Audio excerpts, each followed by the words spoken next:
My name is Evelyn Reed, and I grew up in the misty embrace of Portland, Oregon, a city woven together by bridges and the steady, quiet flow of the Willamette River. My childhood was a watercolor painting of green parks, the scent of damp earth after a rain shower, and the comforting gray of an overcast sky. I was a quiet child, more at home with the intricate patterns of a fern leaf or the logical flow of a river system than with the unpredictable currents of social gatherings. This love for systems, for the elegant, hidden logic within nature, led me to a career in computational ecology. I build models, digital ecosystems that breathe and evolve, helping us understand and protect the fragile balance of the world around us. For 15 years, my professional life was intertwined with my family life, a bond one once cherished, but which had slowly, imperceptibly, become a set of gilded chains. My uncle, Arthur Vance, was the founder and charismatic face of Meridian Analytics, a firm celebrated for its pioneering work in environmental data science. He was my father's older brother, the golden child of the family, a man who could command a boardroom with the same easy charm he used to captivate us at family dinners. He gave me my first job right out of grad school, a kindness for which my parents were endlessly grateful. I, in turn, felt a deep sense of loyalty, a duty to repay his faith in me by pouring every ounce of my talent into his company. I was his lead analyst, the quiet engine in the back room, the one who translated the chaotic language of nature into the clean, elegant syntax of code. But loyalty, I've learned, can curdle into obligation, and obligation can become a cage you don't realize you're in until you've forgotten the shape of the sky. The moment of clarity, the one that finally gave me the key, didn't happen in the sterile, air-conditioned world of our downtown office. It happened on a crisp November afternoon, a few days before Thanksgiving, in my parents' warm, cedar-scented home. The air was thick with the aroma of roasting turkey and my mother's famous apple cranberry pie. My father, his face beaming with pride, was listening as Arthur, a glass of Pinot Noir swirling in his hand, held court in the living room. "The river flow model is truly revolutionary," Arthur was saying, his voice resonating with practiced authority. "It's allowing the state to predict algal blooms with 98% accuracy. The computational architecture is, well, it's the most complex thing I've ever designed." I stood by the doorway, a stack of plates in my hands, my heart a cold, still stone in my chest. The river flow model. My river flow model. I had spent the better part of 2 years on it, lost in a world of differential equations and fluid dynamics, fueled by late-night coffee and the sheer, exhilarating joy of creation. I remembered the breakthrough moment, a pre-dawn hour when the final piece of the puzzle had clicked into place, the math unfolding before me like a secret map of the river itself. I had tried to explain the beauty of it to Arthur, the way the nonlinear feedback loops mimicked the eddies and currents of the actual Willamette, but his eyes had glazed over. He had clapped me on the shoulder and said, "Brilliant, Evie. Just boil it down into 3 bullet points for the client presentation."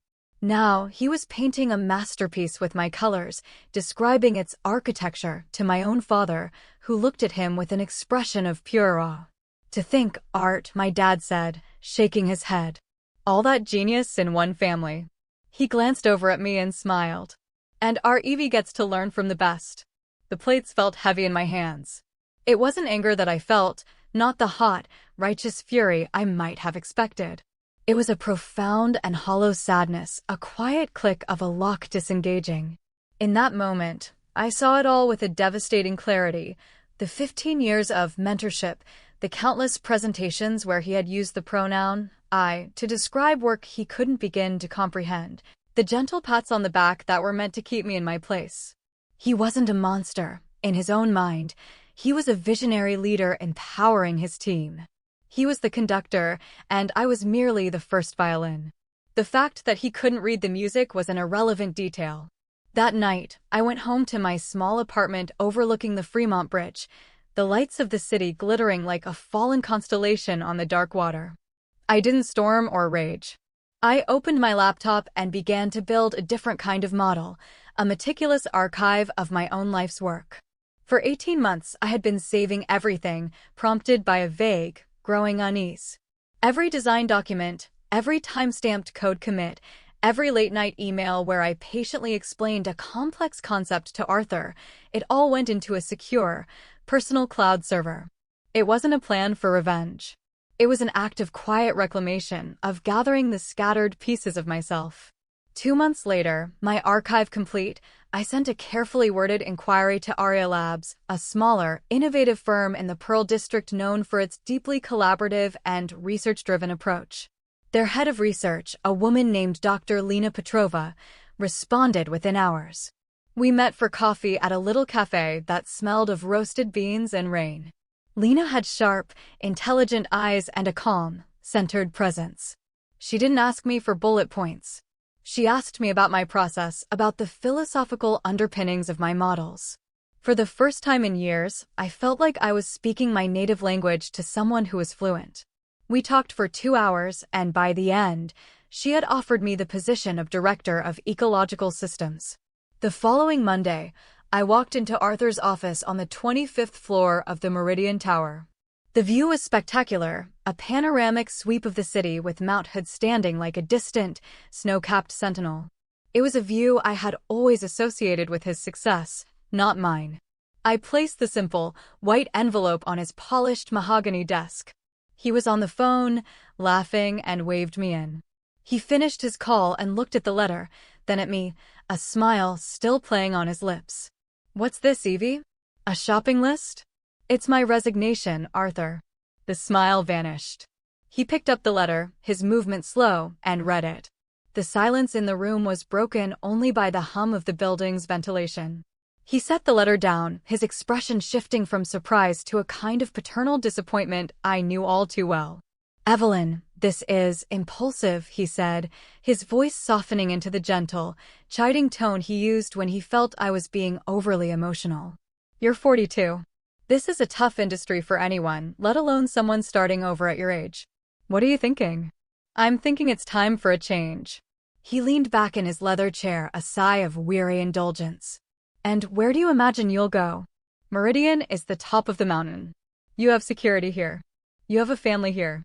I've accepted a position at Aria Labs."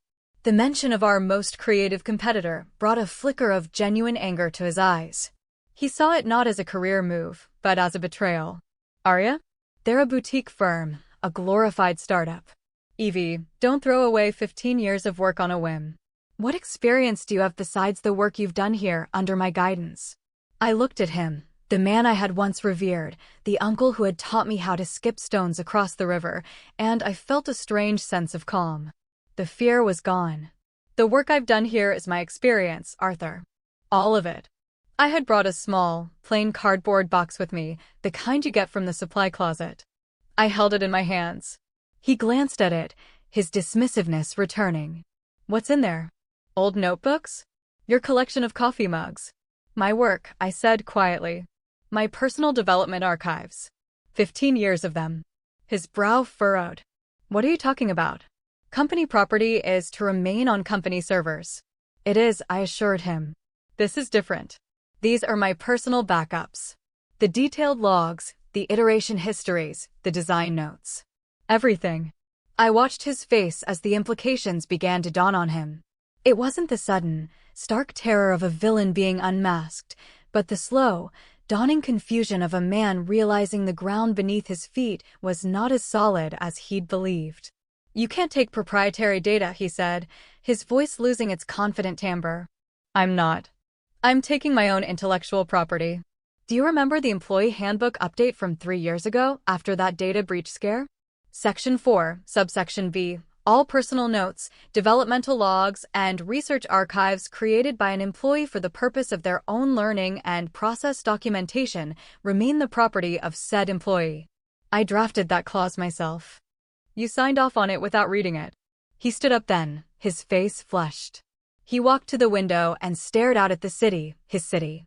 "Those models were built on company time, with company resources. They were built with my mind, Arthur," I said, my voice steady. "My nights and weekends. My creativity. My education. The company provided the electricity. I provided the lightning. He turned back, trying to regain control, to pull the dynamic back to uncle and niece. Evelyn, let's be reasonable. This is your family. This is your career. You're making a terrible mistake. No, I said, and the word felt solid, real. The mistake was allowing myself to become invisible. The mistake was believing that my worth was tied to your approval. I paused, took a breath. The problem, Arthur, is that you've been presenting a story you never learned how to read. And now the author is leaving. I walked out of his office, down the long, quiet hallway I had traversed thousands of times. I didn't look back.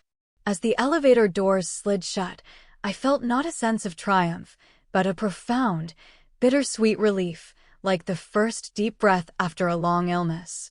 My first few weeks at Aria Labs were like stepping out of a grayscale world into one of vibrant color. My office wasn't a grand corner suite, but a cozy space with a large window that looked out over the rooftops of the Pearl District, letting in the soft, diffused Portland light. The walls were covered in white bards, and my team of 5 brilliant, quirky engineers were more interested in debating the merits of a new data visualization technique than in corporate hierarchy. Lena was a true mentor. She didn't manage, she cultivated. She'd stop by my office, lean against the doorframe, and say, "Walk me through the estuary model. I want to understand the poetry of it." And for the first time, I felt I had the space to do just that. We weren't just building products, we were telling stories with data, stories that mattered. We started developing a new suite of predictive models for old-growth forest management, codenamed Canopy, that was more nuanced and powerful than anything I'd ever been able to build at Meridian. I tried not to think about Arthur, but ripples from my departure reached me.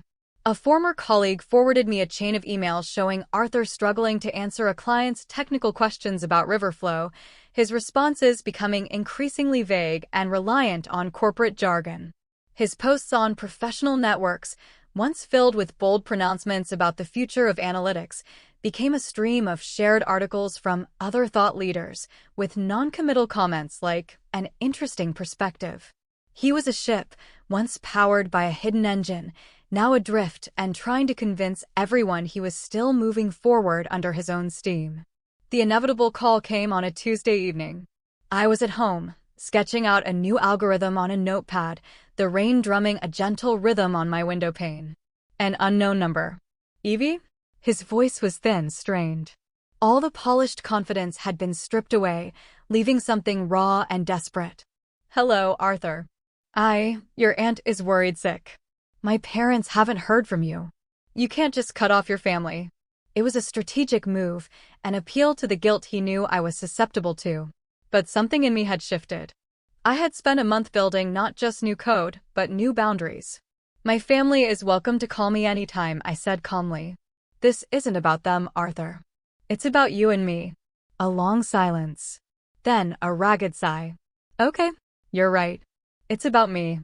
I'm in trouble, Evie. The Portland Tech Summit. I'm the keynote speaker. In 2 weeks." I knew.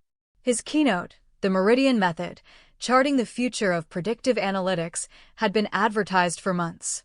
"I can't do it," he whispered, and the admission seemed to cost him everything. I don't have the material. I need your help. The slides, the talking points. Just this one last time. I'll pay you a consulting fee. Whatever you want." I closed my eyes, picturing him in his grand office, the city lights spread out below him like a kingdom he no longer knew how to rule. I felt a pang of pity, a ghost of the old loyalty. But it was followed by a stronger, clearer feeling, a duty to myself. "Arthur," I said, my voice gentle but firm. "You've been presenting the work for 15 years. You've told everyone it was yours. Surely you can explain it one more time." "You know I can't," he said, his voice cracking. "You've always known." There it was. The truth, spoken aloud between us for the very first time. "I'm sorry, Arthur. I can't help you," I said. "I have my own work to present now. My own story to tell." "They'll tear me apart," he said, his voice hollow. "It's a room full of experts. It's being live-streamed." "Then perhaps," I said, the words coming not from a place of malice, but of sad, simple truth, "it's time you learned what it feels like to stand on your own." I ended the call, my hand trembling slightly. It wasn't a victory. It was a painful, necessary amputation. The day of the Portland Tech Summit was classic Oregon, a persistent, soft drizzle falling from a pewter sky. The Oregon Convention Center was buzzing, a hive of tech professionals, academics, and journalists. Lena and I were there to represent Aria Labs, our small booth showcasing the early concepts for our Canopy project. I felt a quiet hum of excitement, of belonging. When it was time for the keynote, we found seats near the back. I didn't want a front-row view of the crash. I just needed to witness the aftermath, to confirm that the chapter was truly closed. Arthur walked onto the stage. From a distance, he looked the same, impeccable in a tailored gray suit, his silver hair catching the stage lights. But I could see the tension in his shoulders, the stiffness of his smile. He began his presentation, and it was a masterpiece of evasion. He spoke of synergy, paradigm shifts, and holistic solutions. The slides were glossy and generic, full of stock photos and vague, aspirational statements. He was a man tap dancing on a frozen lake, hoping no one would notice the cracks forming under his feet.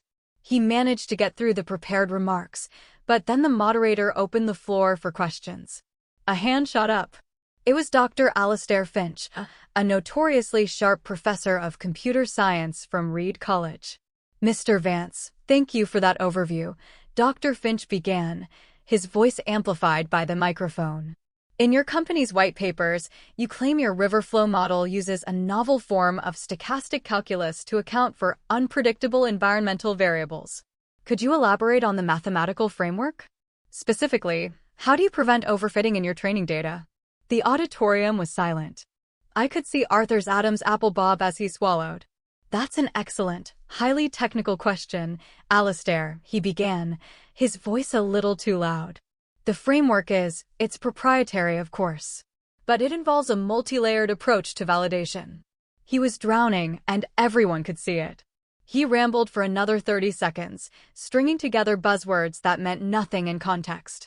Dr. Finch was not satisfied.